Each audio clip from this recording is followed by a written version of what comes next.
ዛሬ ሌሊት ስልጣኔ ተመልሶ በማይመጣበት ሁኔታ ያበቃለታል ያሉት ፕሬዝዳንት ዶናልድ ትራምፕ አዲስ ነገር አለ ብለዋል። ምሽቱን በትሩዝ ሶሻል ገጻቸው ባጋሩት መረጃ የአሜሪካው ፕሬዝዳንት ዶናልድ ትራምፕ በኢራን ላይ ሊፈጽመው የነበረውን መጠነ ሰፊ የአየር ድብደባ ለሁለት ሳምንታት አግጃለሁኝ፣ ከቴህራን ጋር የሁለትዮሽ የተኩስ አቁም ስምምነት ላይ ደርሻለሁኝ ሲሉ ተናግረዋል።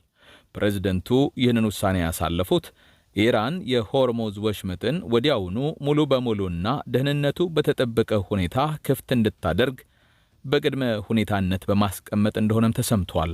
ትራምፕ በትሩዝ ሶሻል ማህበራዊ ገጻቸው ባሰፈሩት መግለጫ ውሳኔው የተላለፈው የፓኪስታን ጠቅላይ ሚኒስትር ሸህባዝ ሻሪፍ እና ፊልድ ማርሻል አሲም ሙኒር ጥቃቱ እንዲቆም ባቀረቡት የሽምግልና ጥያቄ መሰረት ነው ሲሉም ተደምጠዋል። የሽምግልና የመጣውም ፕሬዝደንቱ ኢራን ወሽመጡን እንድትከፍት የሰጡት የመጨረሻ የጊዜ ገደብ ሊያበቃ ከ2 ሰዓታት ያነሰ ጊዜ ሲቀረው ነው ተብሏል። ፕሬዝደንቱ ዶናልድ ትራምፕ አክለውም እርምጃው የሁለትዮሽ የተኩስ አቁም መሆኑን ጠቅሰው አሜሪካ ወታደራዊ ግቦቿን በበቂ ሁኔታ አሳክታለች፣ እናም ከኢራን ጋር የረጅም ጊዜ ሰላም ለማምጣት የሚያስችል ወሳኝ ስምምነት ላይ ለመድረስ ተቃርባለች ብለዋል። ከኢራን 10 ነጥቦች ጋር በተያያዘ የተነገረውን ነገርን በሚመለከት የመፍትሄ ሐሳብ በሚል ኢራን 10 ነጥቦችን አቅርባለች። ይሄ ደርሶኛል፣ ለድርድር አመቺ የሆነና ከስምምነት ላይ ለመድረስ እምብዛም አስቸጋሪ ያልሆኑ 10 ነጥቦች ናቸው ሲሉ ትራምፕ ጉዳዩን በሚመለከት ተናግረዋል። ባለፉት ጊዜያት የነበሩ አብዛኛዎቹ የልዩነት ነጥቦች ላይ ስምምነት ላይ ተደርሷል።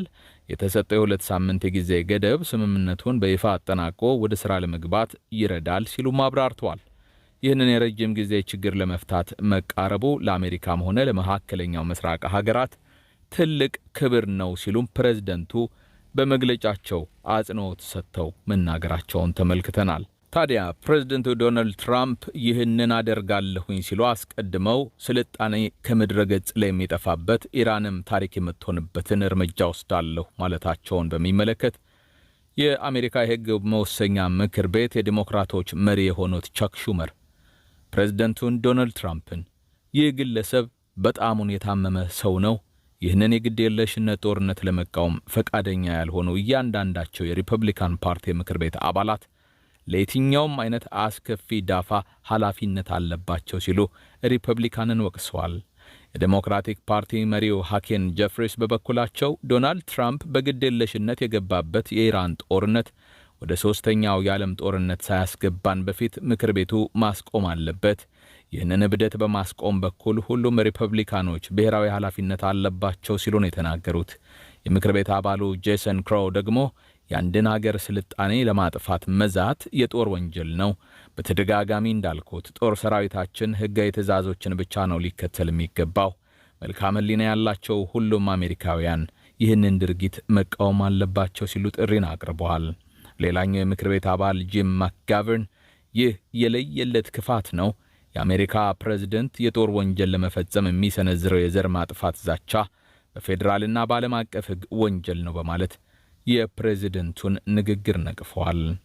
ታዲያ ፕሬዝደንቱ ዶናልድ ትራምፕ ከስምምነት ላይ ደርሰናል በሚል በምሽቱ የትሩዝ ሶሻል ገጻቸው ላይ ያስተላለፉትን መልእክት የሚያረጋግጥ ከወደ ኢራን በኩል የተሰማ አንዳችም ነገር የዘገባ እስከተጠናቀረበት ሰዓት ድረስ የለም። በዕለቱ የኢራን እስላማዊ አብዮታዊ ዘብ የሳውዲ አረቢያን የፔትሮኬሚካል ፋብሪካዎችን ጨምሮ በመካከለኛው ምስራቅ የሚገኙ ኢላማዎች ላይ ከፍተኛ የሚባል የሚሳኤል ብሎም የድሮን ጥቃቶች ስለመፈጸሙ ነበር የተሰማው። በጥቃቱ በሳውዲ አረቢያ ውስጥ በተለያዩ አካባቢዎች የሚገኙ የአሜሪካ የፔትሮኬሚካል ተቋማት ላይ በመካከለኛ ርቀት ሚሳኤሎችና በአጥፍቶ ጠፊ ድሮኖች የተሳካ ጥቃትን መፈጸሙንም አመልክቷል።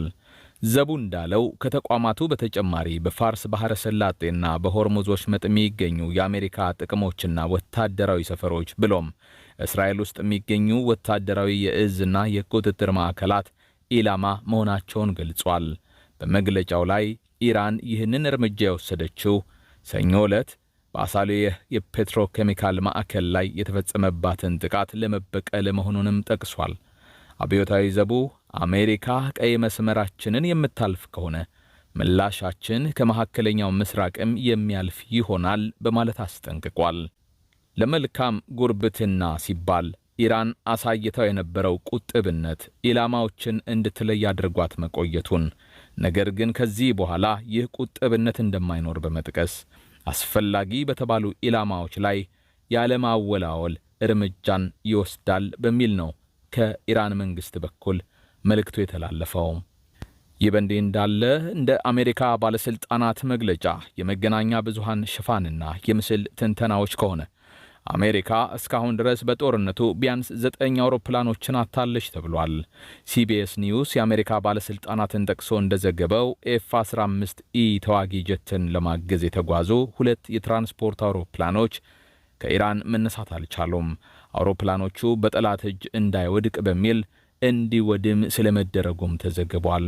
የተረጋገጡ ምስሎች አውሮፕላኖቹ በማዕከላዊ ኢራን እንደወደሙ አሳይተዋል። ቢቢሲ ቬሪፋይ የአውሮፕላኖቹን አይነት ለመለየት ባለሙያዎችን ጠይቄያለሁ ያለ ሲሆን መጋቢት 25 በማዕከላዊ ኢራን ተዋጊ ጀት ተመቶ እንደወደቀ የተዘገበ መሆኑን ባለሙያዎች ከስብርባሪው ባገኙት መረጃ ተመቶ የወደቀው ጀት ኤፍ-15ኢ ስትራይክ ኤግል የተባለው የአሜሪካ ተዋጊ ጀት መሆኑን ለቢቢሲ ቬሪፋይ ተናግረዋል።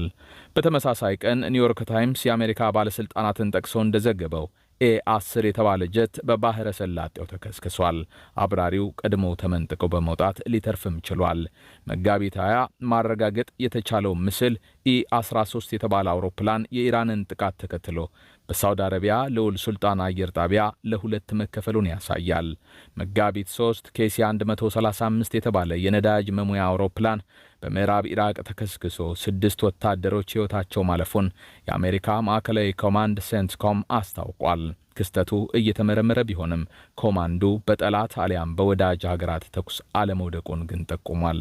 የካቲት 23 ደግሞ 3 የአሜሪካ ኤፍ-15ኢ ጀቶች ሴንትኮም በወዳጅ ሀገራት ያልተጠበቀ ክስተት ሲል በገለጸው ሁነት በኩዌት ወድቀዋል። 6ቱም አባላት አስቀድመው መውጣት መቻላቸውንም አክሎ ገልጿል። ቢቢሲ ቬሪፋይ ከተንቀሳቃሽ ምስል ማረጋገጥ ችያለሁ እንዳለው ጀቶቹ በኩዌት ከተማ ምዕራባዊ ክፍል ወደ መሬት ሲሽከረከሩ ነበርም ነው የተባለው። የአሜሪካ መንግስት ይፋ እንዳደረገው የመካከለኛው ምስራቅ ጦርነት ከተጀመረ ወዲህ አሜሪካ 13000 ኢላማዎችን ደብድቤያለሁ ብላለች። አሜሪካ በኢራን እያካሄደች ባለችውና ኤፒክ ፊዮሪ ተብሎ በተጠራው በዚህ ወታደራዊ ዘመቻ ከ155 በላይ የኢራን መርከቦች መውደማቸውን አሊያም መጎዳታቸውንም አስታውቃለች። የአሜሪካ ማዕከላዊ ኮማንድ ሴንትኮም ከደበደባቸው ኢላማዎች መካከል የእስላማዊ አብዮታዊ ዘቡ ዋና መስሪያ ቤት፣ የአየር መቃወሚያ ስርዓት፣ የባሊስቲክ ሚሳኤል ጣቢያዎችና የኢራን ባህር ኃይል መርከቦች ብሎም ሰርጓጅ መርከቦች ይገኙበታል ተብሏል። ይህ በእንዲህ እንዳለ መቀመጫውን በአሜሪካ ያደረገው የሰብአዊ መብቶች ተሟጋች ዜና ወኪል የአሜሪካና እስራኤል ጥቃት በኢራን ከተጀመረ ወዲህ 1665 ንጹሐንን ጨምሮ 3500 ሰዎች መገደላቸውን አስታውቋል።